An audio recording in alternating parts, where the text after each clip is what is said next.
going on in this week's Parsha? In Parsha Chayei Sarah, found in Sefer Bereshit, we know that we have just experienced Adam and Chava, and Noach and Naama, Avraham and Sarah. In the very first pasuk, we find out what? Sarah dies. Sarah's being buried in the next few psukim by Avraham, her husband.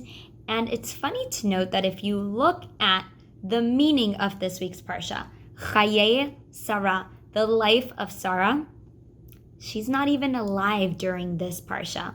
We'll get to that later. So the Parsha goes on to talk about Avraham finding his very next task at hand, because we know Avraham never stopped. What is the next thing? We got to get this guy married. We got to find Yitzchak a wife. He enlists his helper, Eliezer, to go out and to find a fitting wife for Yitzchak, who will carry on the tradition of Avraham and pass down Judaism.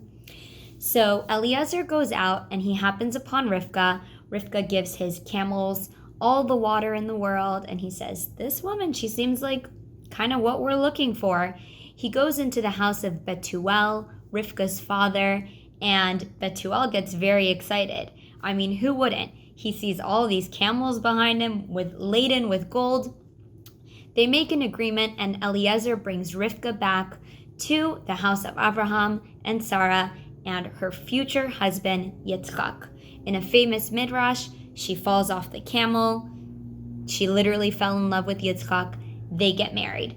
And in the last few psukim, Avraham marries again to Keturah, and they have 6 sons. And if we actually look at the midrash, it explains that Keturah is Hagar, if you remember from the previous week's Parsha.